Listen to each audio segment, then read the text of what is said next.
You can feel it, right? The energy around women's basketball right now is just, it's absolutely electric. Totally. Record-breaking viewership, tons of new fans tuning in. I mean, it's huge. But, with all that bright light, you also get this really intense focus. And let's be honest, that often brings, controversy. Yeah, scrutiny definitely ramps up. So let's jump right into one of the big moments that, it sparked a massive reaction online. Okay.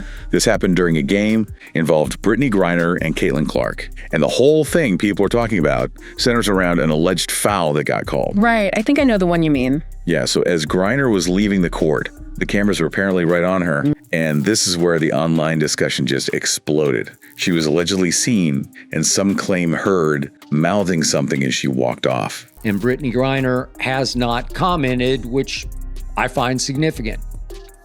I've watched that video countless times, and it sure looks like Brittney Griner says, white girl. And people started trying to read her lips almost immediately, right? Instantly. Efforts to lip read just circulated super fast online, and people were claiming they knew exactly what she said. Okay, so what were the claims? What were people saying she mouthed? The specific words being repeated in these online claims were trash, then followed by an expletive, and then the phrase white girl. Wow, okay. So pretty charged language being alleged there. Definitely. And the reaction was, intense. Yeah, it's really something how fast that clip seemed to spread across social media. The public response was almost instantaneous. It really was. And the conversation online got heated fast. Lots of fans were calling for the league, to take some kind of disciplinary action. Right.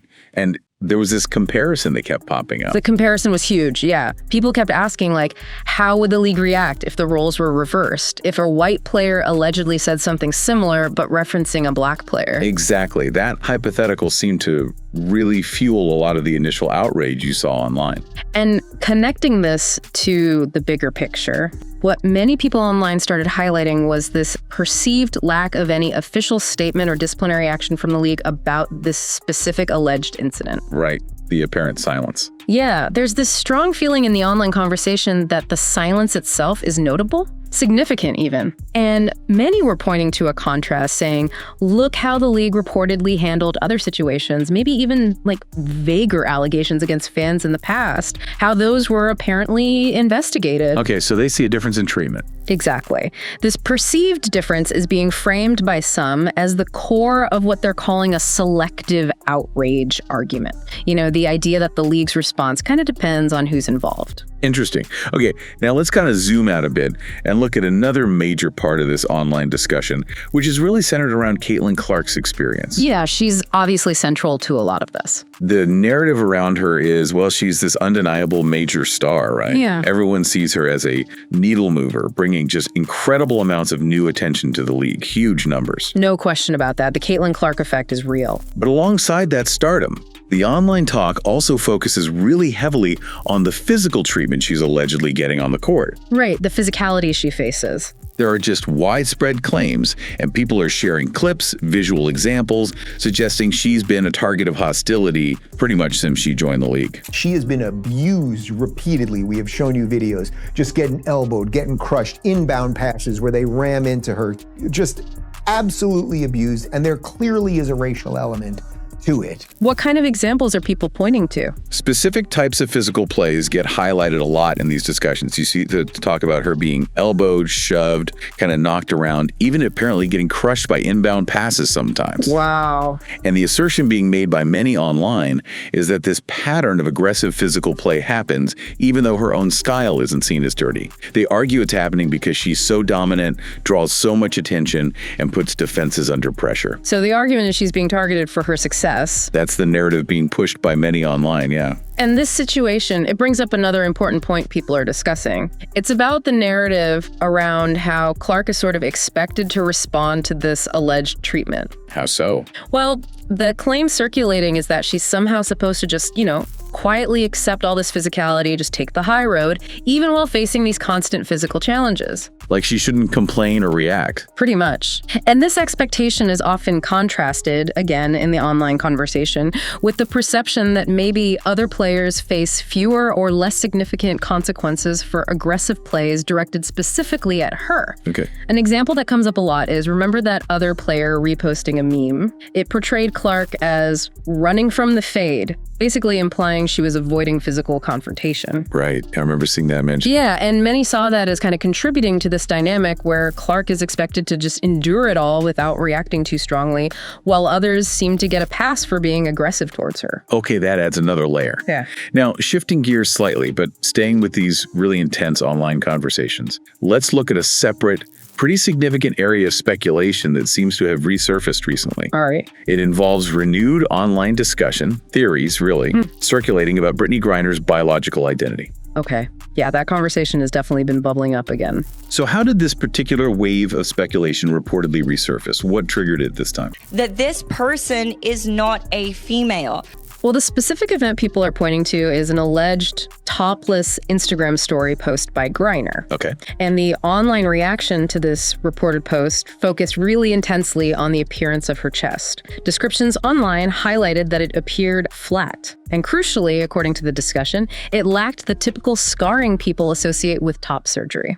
Gotcha. So the lack of scars was a key point for people discussing it. That seems to be a major part of it. And the online discussion analyzing why this sparked so much debate centers on a few points. They use a combination of like AI detection and plus manual surveyors, but specifically the AI detection to make sure that no explicit content ends up on the platform. So clearly whatever AI detection system was used when Brittney posted this and it stayed up for 106 weeks was not like, oh, this is a bare female chest, we have to take this down. A primary one is the claim that Instagram's content moderation AI reportedly did not flag the video for nudity. Oh, interesting. Yeah, it apparently stayed visible for some time. And the inference many people online are drawing from this, it's just an inference, mind you, is the possibility that the AI might have classified the torso as male, which would align with Instagram's content policies, which apparently differ for male and female presenting bodies. So the AI's non-action fueled the speculation. That's what people are arguing online, yes. And other factors get cited frequently in these online conversations too, kind of contributing to the speculation. Brittney Griner comes out and says, I am so sick and tired of the WNBA. It used to be a peaceful, small little thing. Now there's crowds screaming, hollering. This is disruptive. It's not allowing us to play the game. Every time we play her, there's this commotion, like this loud rumbling from the stands. Turns out it's people, thousands of them, just sitting there watching on purpose. It's very disruptive. Things like Griner's deep voice, her broad physical frame, and her, undeniable physical dominance on the court. Right. Some argue these traits are atypical for biological females, and that fuels these theories about her identity. Okay. And wasn't there also something about an anonymous post? Yes, it's important to include that theory that's circulating. It reportedly originates from an anonymous online post. Okay, what's the claim there? This claim alleges, and again, this is just an online allegation, that Griner was assigned female at birth purely because of her mother's decision at the time, but that she presents as male in other areas of her life while competing as female in sports. Wow, okay, that's quite a claim. It is, and it's absolutely critical to state, as the discussions themselves often acknowledge, this is an alleged claim. It's coming from an anonymous source being shared and debated online, but it is a significant piece of the speculation that's circulating and adding to this whole conversation around her identity and eligibility. Right, important to stress the source or lack thereof. So how does this really intense speculation about identity then connect back to the game, to the situation we're seeing unfold on the court? Well, a major concern being voiced by fans and others in these online discussions revolves around fairness and safety, too, in women's sports. Okay. The question being raised hypothetically is about the integrity of the competition. If a biological male were competing under false pretenses in a women's league, what would that mean? Right, the fairness aspect. And this is being framed by some in the discussion as like a potential major scandal if it were true. And Caitlin Clark gets pulled into this. Yeah. Well, what's striking is how Clark is described as being seemingly thrust right into the middle of this particular debate, not because of anything she's said or done, obviously, Right. but because she's the prominent player, the star player, against whom Griner's physical dominance is most often highlighted and discussed in the context of these identity questions. I see. So Clark's experience on the court becomes the visual example used in these specific discussions about Griner. That seems to be how it's playing out in the online conversation, yeah. Her interactions become the focal point for those raising these questions. Man, that's a lot for one player to carry. It really is. And what's truly fascinating here is the broader context and the reaction you're seeing from more casual fans. People who tuned in maybe specifically because of Caitlin Clark's popularity. Yeah. The amount of people in yellow 22 apparel is stunning. And the feeling being expressed by many of them online is one of watching someone they admire, seemingly facing alleged abuse on the court, and this perceived unfairness in how situations are handled. While the league appears, to them at least, silent, or maybe even protective of other players involved in these controversies, that's the perception being shared. There's even sometimes an international angle brought into the discussion. People reference Griner's exchange for Victor Bout. Oh, right, the prisoner swap. Yeah. And some use that as another point in the online conversation to sort of question her standing, maybe her treatment by the league, especially when compared to how Clark is being discussed and allegedly treated. So multiple layers feeding into this feeling of unfairness or imbalance. Exactly. And if we try to kind of connect all these threads, get to the bigger picture, the core tension being highlighted in these online conversations seems to be this perceived hypocrisy and a fundamental question about who the league prioritizes, who it protects, especially now as this profile is growing so much. Right. Who gets the benefit of the doubt, maybe? According to these discussions, yeah. Fans are watching these alleged dynamics play out, the alleged verbal stuff, the alleged pattern of physical play against their rising star, this intense speculation about identity and fairness, and they're questioning the integrity, questioning the future direction of the sport if these complex issues aren't addressed more transparently. It sounds like it was raising some pretty big questions for the league's image. Definitely. It raises important questions about the league's long-term health and its appeal to this new, rapidly expanding audience that it wants to keep. Okay, let's try and bring it back then, kind of recap the core tensions that have really been dominating these online conversations we've unpacked. Sounds good. So first we have that alleged verbal incident involving Brittney Griner and Caitlin Clark, right?